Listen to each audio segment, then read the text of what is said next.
Hello everybody and welcome to JGod Gaming. In today's video I'm actually going to be breaking down some subscriber gameplay and giving a little bit of feedback on how they're playing and maybe some things they could do to switch up their class setup, maybe take their gameplay to the next level.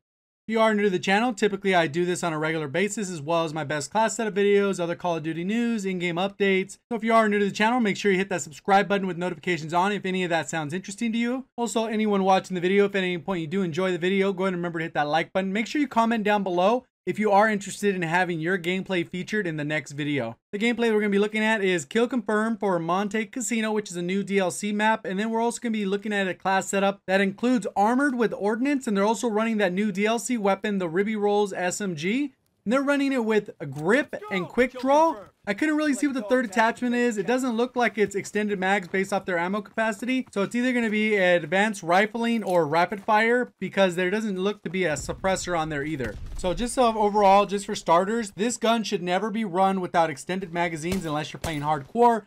25 bullets just isn't enough when most of your engagements are going to take about 5 shots to kill. So personally, I would easily drop that quick draw or even the grip for extended magazines over either of those attachments. Obviously, I don't know the third, but I'd probably drop that one too. Extended mags is that important. So it goes and pre-nades this area. It looks like he's in the enemy territory because if you look at where his teammates are, they're on the right side. So as they come through, the spawns just might flip. It looks like some guy snuck around there. And based on what I'm seeing so far, this person tends to be stagnant in these middle areas where there's a lot of different areas to be shot at. This is kind of the middle of the map. Even though you do get a good little sight line right there to that little middle section, either way, this is not ideally where I'd be standing. I'd be focused on the outside of the map and kind of patrolling around. And you're going to see there ends up being a guy that snuck around this empty spot and he ends up getting shot in the back. And that's primarily because he let the guy walk all the way around instead of being on the outside of the map. The guy just snuck a little bit around and get him shot. Now you can see he changes the little tactic, comes around, and you're going to see it ends up paying off. The 25 bullets plays it a little bit close. You can see he takes that guy out really quickly. And instead of making a solid decision, just continuing to push around that outside, he ends up jumping up here, wastes a little bit of time, and then eventually commits to going back to that left side. It does look like enemies are in their spawn because where all your teammates are, they're on the outside. Comes around, gets a nice little flank. Look how he cleans them up, but he only had 2 bullets left. So luckily he was able to clean that up, but obviously if he had the little extra ammo, he could have maybe pushed through a little bit further instead of trying to retreat and get a little bit more ammo, reload, call on his streak. So now he knows exactly where they're coming through. He's able to get a little flank. He's got to pay attention to the outside of the map. This guy was coming around. You could actually see it on the mini map. The guy was actually coming around. Let's go ahead and replay that real quick. So you can see when the recon passes that the guy popped up on the mini map there. So you can almost expect he's coming around that outside. He ended up reloading again. He was low ammo because he ended up focusing on one guy. Reloaded, wasn't really paying attention to the situation. And that's just more of a practice thing. Paying attention to that mini map. When you see 2 dots on the mini map, you got to remember that they're both there. He ends up firing at this guy and he doesn't have a clean shot to clear him up. So now he gets in a position where if that guy wants to re-engage and he doesn't know exactly where he's at, he can end up getting killed rather easily. So he ends up cycling back to this middle area. He's going to end up climbing this ladder. And he gets a nice vantage point to take someone out. And he ends up taking them out pretty quickly. And then he sees a second guy. And you're going to see what ends up happening here. He ends up taking a different angle. Instead of just jumping down and engaging that guy looked clueless. And now he's lost sight of that guy. Comes around. Ends up cleaning this guy out. So good shot. He didn't even know the guy was there. That was kind of really good timing. But where he's positioned now, it looks like someone's in the window. Some teammates are behind that guy. Ends up getting meleeed from behind. Was that the same guy that he could have shot from the get-go? I don't know. That's probably why the guy didn't shoot at him. He probably had that melee weapon in that first scene where the guy came around and ended up going underneath him. He lost sight of it. You can see he's back on the outside of the map. At this point, it looks like he recognizes that the spawns have kind of flipped. So he goes and rotates this way, kind of predicting that someone's going to be there.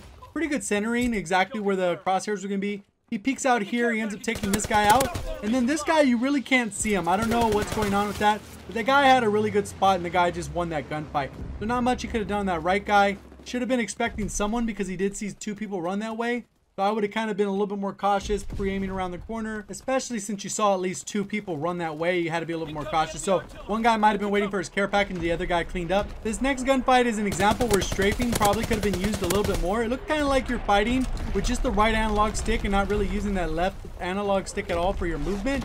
So ideally in that scenario, you probably would have got a little bit more sticky aim and it allowed you to stay on target just a little bit easier. In this next gunfight, you're going to see he missed a couple shots there just because of the range, but he comes around the corner. The guy is 99% going to be in this right side. So he should have came around the corner pre-aiming. You can kind of see how he looked, expecting where the guy would be. He almost had a hunch that, hey, this guy is probably in the corner. but could have came around the corner just pre-aiming just a little bit better. Right off a spawn, he sees the guys, he sees a little bit of a conflict, throws that nade, and he almost pushes them through this way. And that's probably why that guy walked out of the area. This one, he just gets flanked. There are some teammates located in a different area, so maybe that's just a bad timing. This match overall seems pretty close. It's just a matter of making sure that they get the tags before the enemies do. He sees that a teammate spawns there, so that's a good indication that this area is pretty clear of enemies. And in this next conflict, you're going to see it's just a matter of bad timing. This guy's positioned really well. He did pre-aim that first part. Not much you can do about these guys, especially when that guy meleeing is in the perfect blind spot. He knows he is, and he has that airborne division, so he can close the distance and melee you before you can even hit him once. So it's a very good tactic that the guy was using. So this next engagement, he ends up running to a guy. He knows exactly where the guy is. He's pre-aiming. And then he stops pre-aiming to run around the corner, knowing that the guy was coming around the corner. So it's just more about committing to that sight line, knowing that you're going to pull the trigger, and even pre-fire as they come around the corner. So you can even hit them once or twice before they even know you're there. Because the guy was clearly coming around for you or somebody else, and that was an easy kill for you. Right here, he positioned again, pre-aimed, but actually followed through. So a little bit more consistency on that end. And that's something I typically see in a lot of these breakdowns, that players do have a lot of the mechanics down, but it's more about getting consistent with all those mechanics. Even though I mentioned there's a point where he didn't really strafe, there's other engagements where he's strafing, and then there's other ones where he's pre-aiming all the way through. And there's other ones where he's actually making sure he locks on the target, making sure he's in position the right way, staying to the outskirts of the map versus going in the middle. Obviously, all these different things, they build up and you have to work on them individually. But once you get them all together and work on that consistency, you're going to have a solid performance on a consistent basis. Luckily, while he was in that fighter pilot, this guy just actually ran out of the building, didn't even see him. He ends up being able to clean him up for an easy kill. Still a very tight match. But every time he comes around this midsection, I'd be wary of this dude that melees. So I'd be on extra alert with this melee dude. I would still go around the outside. Looks like he's doing a pretty good job of paying attention to the map. The spawns look like they've already flipped, and he's got to back up a little bit here. Very smart move, backing up. Drop shots. Look at the finesse when he actually follows through on a lot of these consistent basis things. Right here, he can actually clean up that right side. He gets a little bit more map awareness. Positions, waits for the guy to come out. Very solid performance right here in the second half. It's like he changed it, stepped it up, and was like, oh man, I need to make sure I work on my fundamentals. So as far as recommendations go, I'd highly recommend they change the class setup a little bit. Maybe figure out what that third attachment is, adjust that out. I'd probably drop grip for extended mags. And the way this player moves, they could use a suppressor. Most of their engagements were very close, so that's how I would change it up. Obviously, as far as maneuvering around the map, stay to the outside, just be as consistent as possible. If you'd like to be featured in a future video, make sure you leave a comment down below. If you did enjoy the video in a way, do remember to hit that like button if you're new to the channel. Make sure you subscribe with notifications on. We'll see you guys on the next one. Thank you for watching. As always, have a great day.